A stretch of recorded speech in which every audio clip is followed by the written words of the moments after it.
ఈ కథ వీర్వారా గురించి. అతనికి తన బాబాయ్ తప్ప ఈ ప్రపంచంలో ఇంకెవ్వరూ లేరు.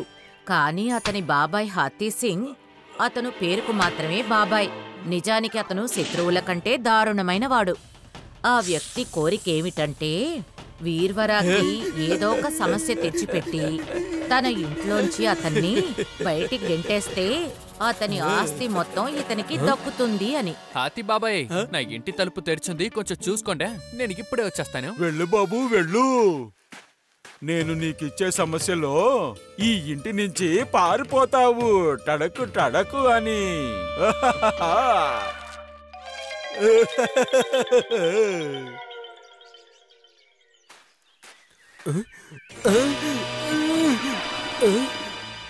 అరే, నా మేక ఎక్కడ పోయింది? బాబాయ్, ఇక్కడ ఉన్న నా మేకను మీరు చూసారా?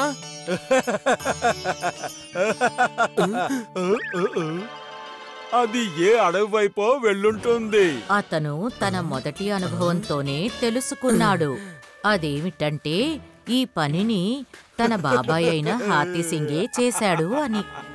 అందువల్ల అతను ఒక పథకం వేశాడు.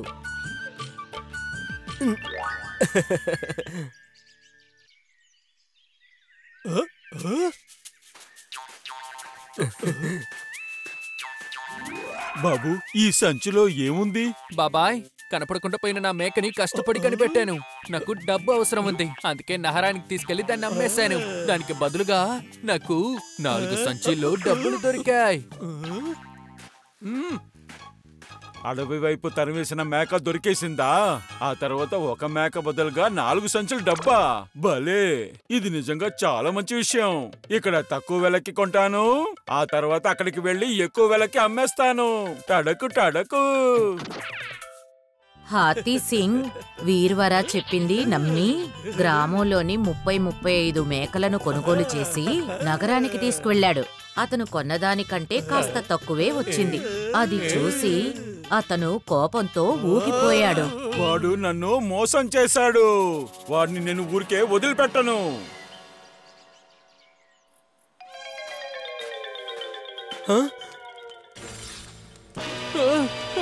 ఏంటిది?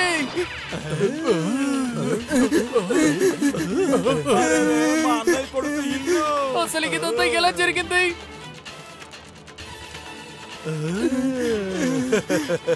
నేను మంటలు ఆర్పడానికి చాలా ప్రయత్నించాను, కానీ ఇక్కడంతా కాలి బూడిదైపోయింది.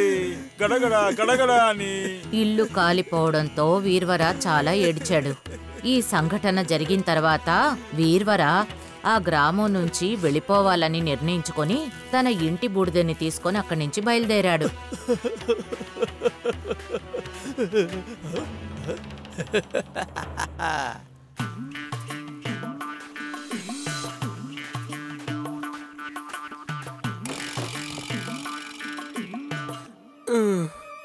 ఎందుకు అతను బూడిద ముందు అలా కూర్చున్నాడు? పద వెళ్ళి కనుక్కొద్దాం.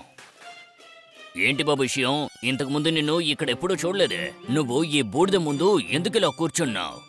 మీకు కావాలంటే ఇది బూడిద అయి ఉండొచ్చు, కానీ నాకు ప్రపంచం మొత్తం ఇదే. ఏంటి, ప్రపంచం మొత్తమా? అయితే ఇది పవిత్రమైన బూడిద అయి ఉంటుంది. పవిత్రమైన బూడిదా? అలాగా, నాకు కొంచెం దొరుకుతుందా? కావాలంటే కొంత డబ్బిస్తామయ్యా. ఇవ్వను, ఖచ్చితంగా ఇవ్వను. సర్లేవయ్యా, ఈ బూడిదమ్మడం నీకు ఇష్టం లేకపోతే మాకు కొంచెమైనా పెట్టు. అవునవును, నాకు కావాలి. నేను విన్నాను, ఇంత కొంచెం బూడిదలో పెద్ద ఆశ్చర్యాలు జరుగుతాయట. ఈ డబ్బులు వద్దులు చెప్పకయ్యా, సరేనా?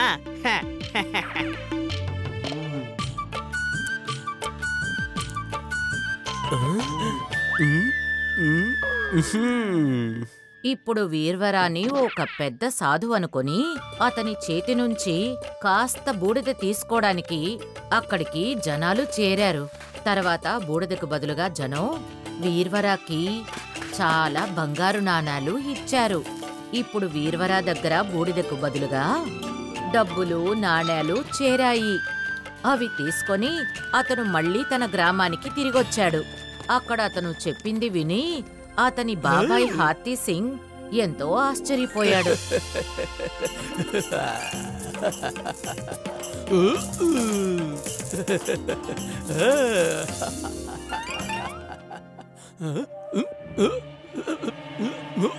నీ ఈ చిన్న ఇంటి బూడిదకే నీకింత డబ్బు దొరికింది అంటే ఇంకా నా ఇంటి బూడిదతో నేను ఈ గ్రామంలో పెద్ద డబ్బు గలవాణ్ణైపోతాను. హాతీ సింగ్ తన ఇంటికి నిప్పు అంటించాడు. తర్వాత ఆ బూడిదను తీసుకొని అదే చోటికి వెళ్ళాడు. అన్నా ఈ మూటల్లో ఏముందన్నా? బూడిద బూడిద మళ్ళీ బూడిద తీసుకొని ఇప్పుడు నువ్వు వచ్చావా? వేషం వేసుకుని ఈ బూడిద వల్ల ఎలాంటి అద్భుతం జరగదని మాకు అర్థమైపోయింది. వీణ్ణి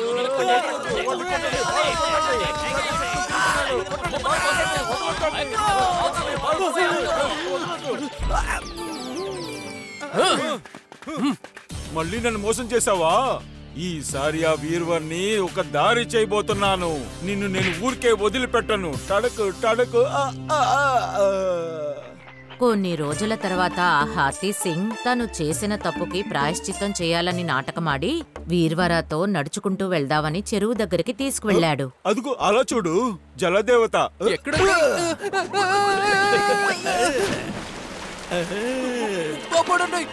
నాకు ఈత రాదు. అది నాకు తెలుసు. నువ్వు ప్రశాంతంగా వెళ్లి జలదేవతని చూడు. ఎందుకంటే ఇక్కడి నుంచి కిందకు వెళ్ళిన వాడు మళ్ళీ తిరిగి రానే రాడు. టడక్ టడక్.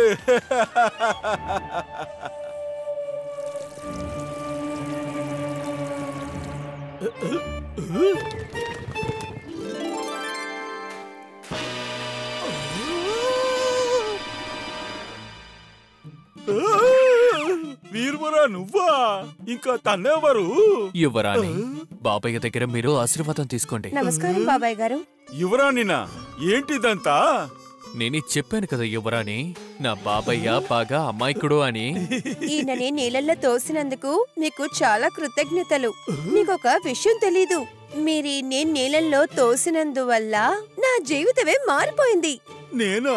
టడకు టడకు ఎలాగా? నీళ్ళ లోపల కొత్త రాజ్యమే ఉంది. అక్కడ ఉన్న యువరాణి భవనం లోపలికి వెళ్ళి నేను పడిపోయాను. అక్కడ ఎవడా నన్ను కాపాడడం మాత్రమే కాకుండా నిన్నే మేము ఇద్దరం పెళ్లి కూడా చేసుకున్నాం. వీళ్ళ భవనంలో ఎక్కువ నిధులున్నాయి. అంతెందుకు ఇది వినండి, 4 వేపులు బంగారం ఫిడ్డి మాత్రమే ఉన్నాయి తెలుసా? మీరు మా భవనానికి ఖచ్చితంగా రావాలి. అత్యాశతో నిండిన హాతీ సింగ్ మనసులో వీర్వర ఆశ అనే బీజాన్ని నాటినందువల్ల ఆ హాతీ సింగ్ ఎంతోసేపు నేల మీద ఉండలేకపోయాడు. బంగారం వెండి మీద ఉన్న ఆశతో ఆ హాతీ సింగ్ తిన్నగా వెళ్లి ఎంతో లోతైన చెరువులోకి దూకేశాడు. అందువల్ల అతను ఎప్పటికీ తిరిగి రాకుండా అయిపోయింది.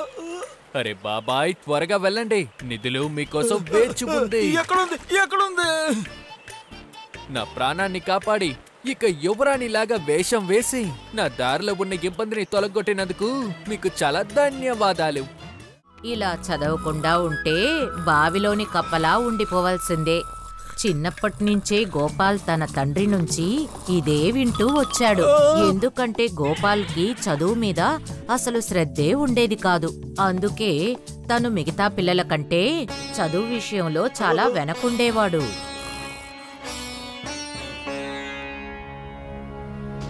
అలాగే గోపాల్ పెద్దవాడయ్యాడు. అతని తండ్రి చనిపోయాడు. అతనికి పెళ్ళయింది.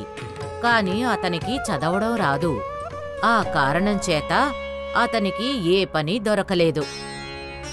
అలా అతని జీవితాన్ని అతను ఎంతో కష్టపడుతూ గడిపాడు. రోజంతా నిద్రపోతూ ఉండు, అస్సలు ఏ పనికి వెళ్ళట్లేదు.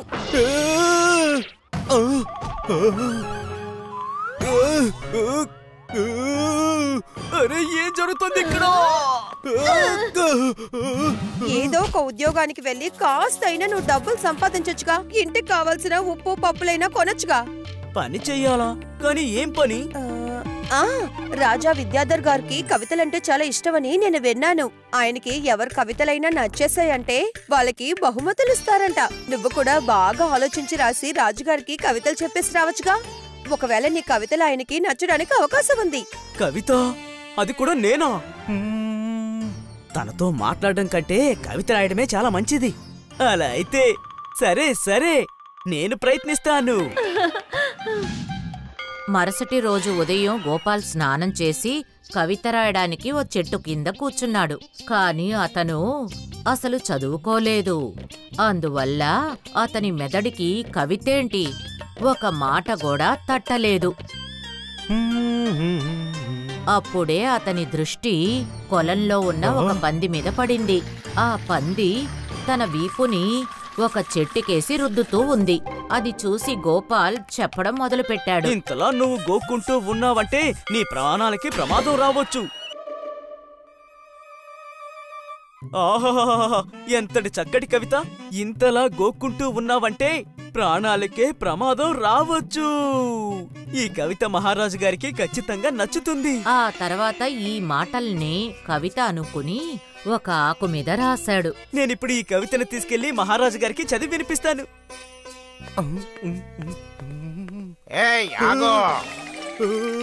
అర్రరే, నువ్వు ఎక్కడికి వెళ్తున్నావు? నేను మహారాజు గారిని కలవాలి. మహారాజుని చూసే సమయం అయిపోయింది.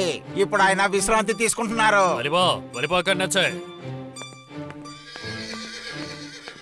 ఏం చేయాలి? ఇప్పుడేం చేయాలి?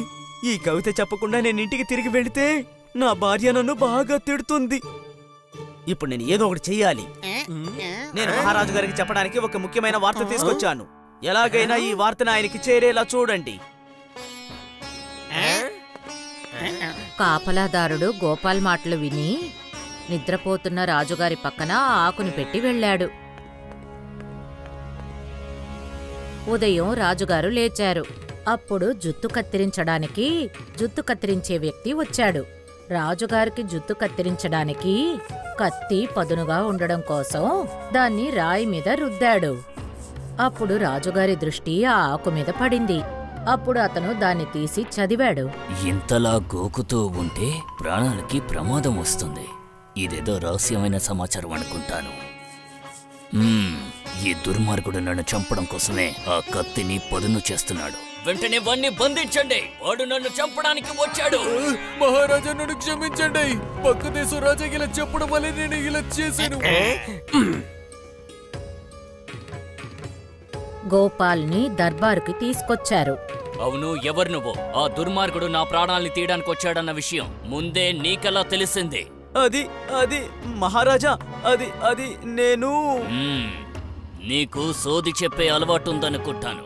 అందుకే జరగబోయే వాటిని ముందే గ్రహించగలుగుతున్నావు. నేను నిన్ను ఈ రోజు నుంచి ఈ భవనం యొక్క జ్యోతిషకుడు అని ప్రకటిస్తున్నాను.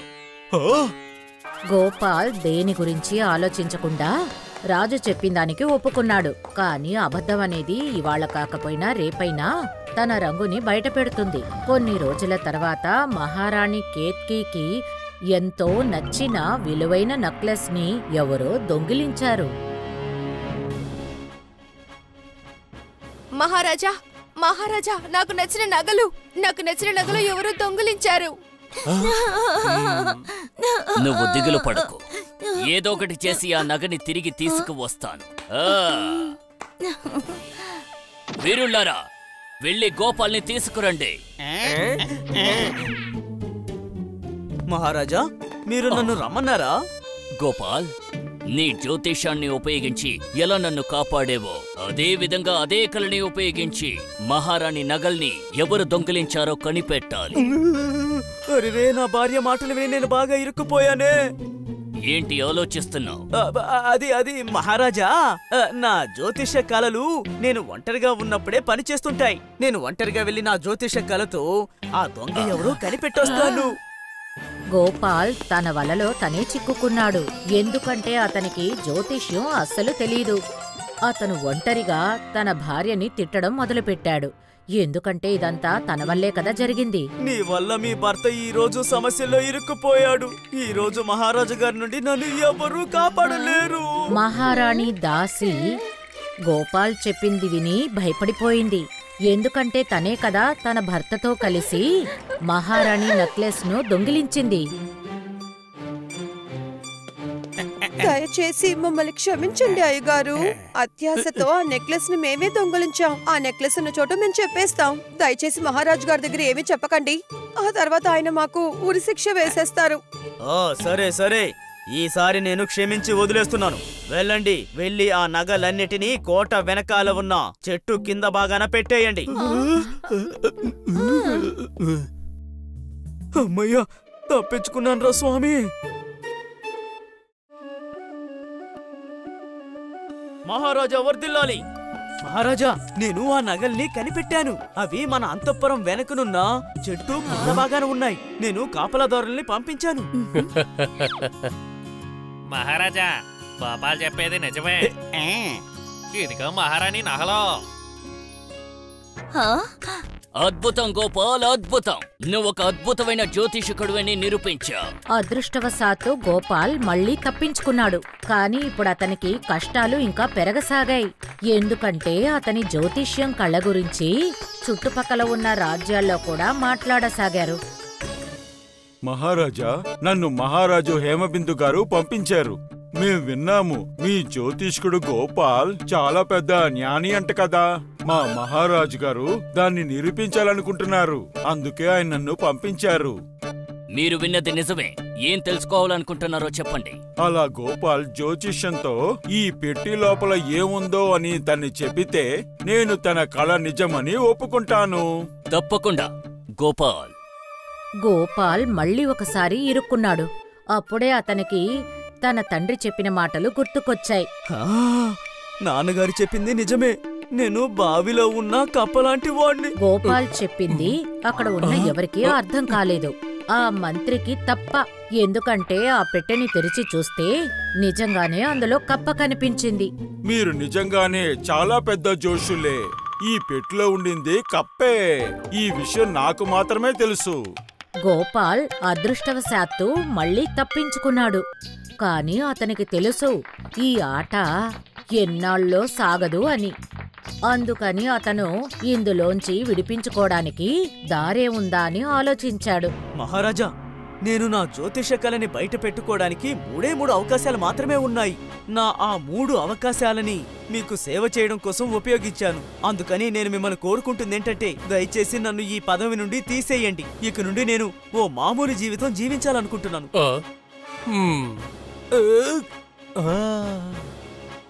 అతను చెప్పింది రాజు స్వీకరించాడు. అతనికి బంగారం, వెండి బహుమతులను ఇచ్చి అతన్ని పంపించేశాడు.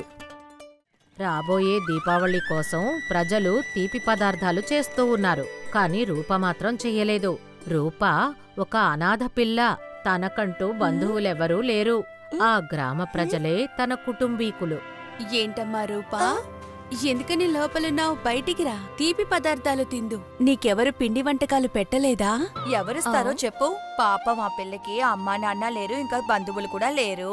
రూపాకి తనకంటూ బంధువులు ఉన్నారో లేదో కూడా తెలీదు. నాకు బంధువులు ఉన్నారత్తయ్యా. వాళ్ళు దీపావళికి నాకు స్వీట్స్, బహుమతులు తీసుకొస్తారు. ఇదే నువ్వు ప్రతి పండుగ రోజు చెప్తున్నావు. కాని ఇంతవరకు మీ బంధువులెవర్నీ మేము చూడనే లేదు. నేను కూడా అసలు చూడలేదు. కానీ ఆయన నాకు దూరపు చుట్టం. ఈ సంవత్సరం ఆయన ఖచ్చితంగా వస్తారు. గ్రామ ప్రజల ముందు తను ఒక అబద్ధం చెప్పింది. తనకొక విషయం తెలీదు. అదేమిటంటే చంపట్ ఒక మోసగాడు. అతను దాక్కుని ఆ అమ్మాయి చెప్పేదంతా విన్నాడు. ఇది అద్భుతం చంపట్. నీ పని కోసం పనివాణ్ణి వెతుకుంటే ఇక్కడికొచ్చావు. కానీ అనుకోకుండానే ఇక్కడ పని మనిషి దొరికేసింది.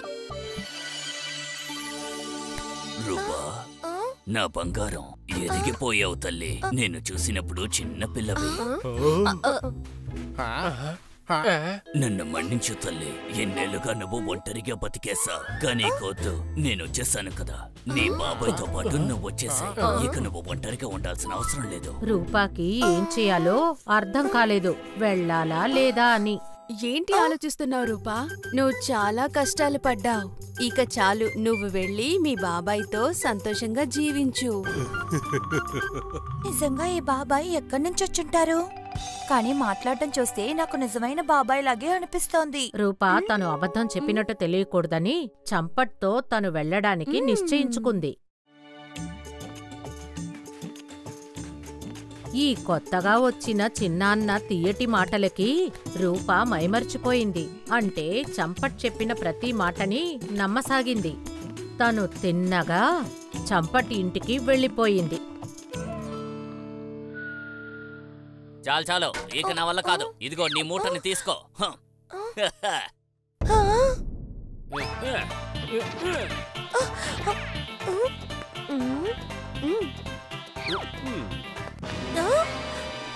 అవును, నువ్వెవరు? చంపట్, నేను నీ నకిలీ బాబాయిని. ఏ మూర్ఖపు బిడ్డ,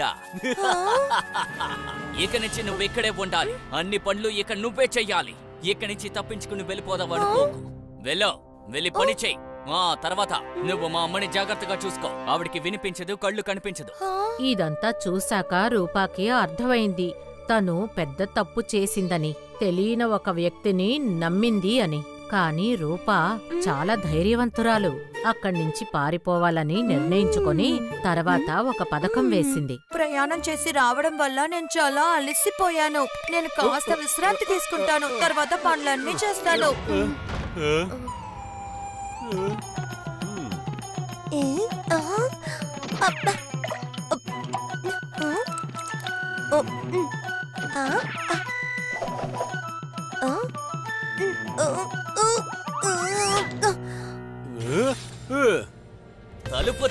తలుపు తీ. అరే,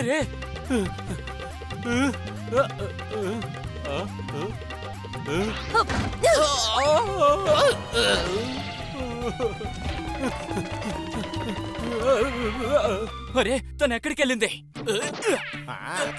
ఇటువైపు ఒక చిన్నపిల్ల వెళ్ళడం చూసారా? మా అన్న కూతురు. తను ఎర్రగా ఉంటుంది, పొడుగు జడ ఉంటుంది. లేదే.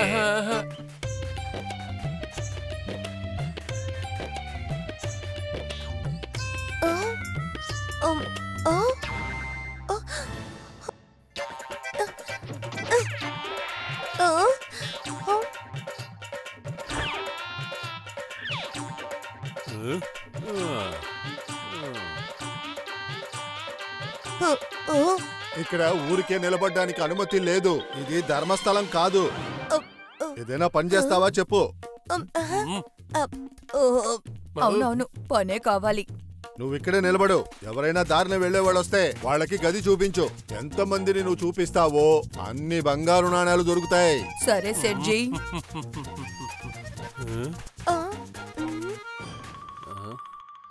చంపట్ బాబాయ్, మీకు తగిన గుణపాఠం నేర్పిస్తాను.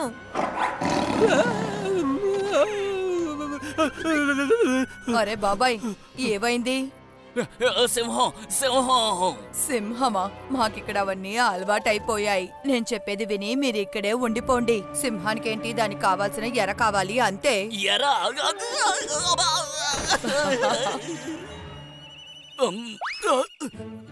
సరిగ్గా చెప్పు. సింహానికి ఎరవడం కంటే రాత్రి ఇక్కడే ఉండిపోతాను. నేను ఉండడానికి చోటుందా? ఆహా, నాతో రండి. ఇదే మీ గది. ప్రశాంతంగా పడుకోండి. అర్రరే, ఒక విషయాన్ని చెప్పడం మర్చిపోయాను. ఇక్కడ వెనకున్న శ్మశానం నుంచి రాత్రులైతే దెయ్యాలొస్తూ ఉంటాయి అంతే.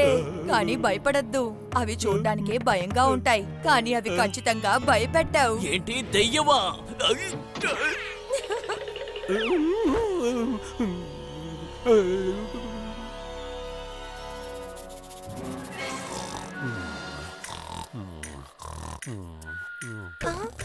ఇక మీదటే ఉంది ముసళ్ళ పండగ.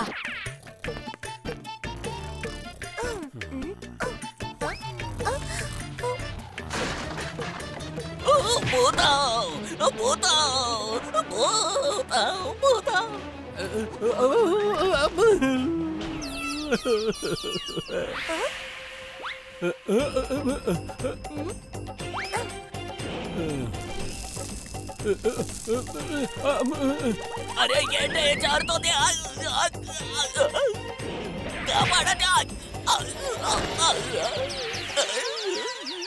నువ్వు నన్నే ఏమారుద్దాం అనుకున్నావా? ఇప్పుడు నేను ఏం చేస్తానో చూడు.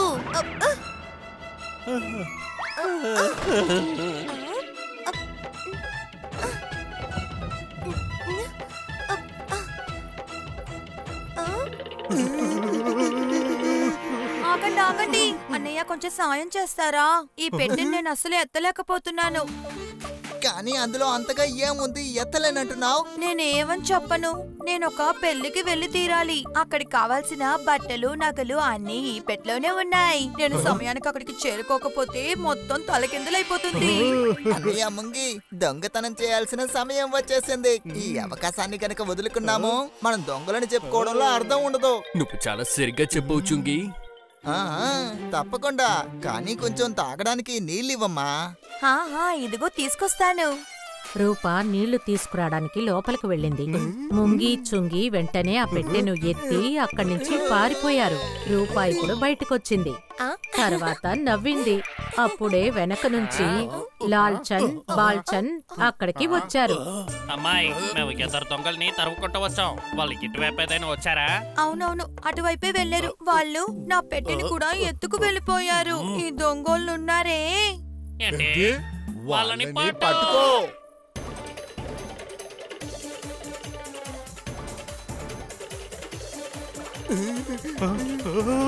అని అచ్చుంగి, వాళ్ళు మనల్నే తరుగుతున్నారు. ఈ రోజు మనం తప్పించుకున్నామంటే మనం ఇంకా దొంగతనం చెయ్యొచ్చు. ఇది తీసి అక్కడ పడేయ్. తర్వాత ఈ విధంగానే రూపాకి చంపట్ నుంచి శాశ్వతంగా విడుదల లభించింది. నన్ను కాపాడండి, పెట్టెలో ఉన్నాను, కాపాడండి. తర్వాత తన ఇంటికి వెళ్ళింది. అంటే ఒక కొత్త పాఠాన్ని నేర్చుకున్నాక. అదేమిటంటే ఎప్పుడూ పరిచయం లేని ఒక వ్యక్తిని నమ్మకూడదు అని. అర్థమైందా? బిట్టు బిట్టు చూడు, మీ నాన్న వచ్చేశారు. నా బంగారం. మీ అబ్బాయి చాలా ధైర్యవంతుడు. తప్పకుండా అచ్చం రూపాలాగే. కానీ వీడిని ఎప్పుడు ఒంటరిగా వదిలేసి వెళ్ళకండి. తెలియకుండా జరిగిందమ్మా. If you like this video, subscribe to our channel Murthy Media.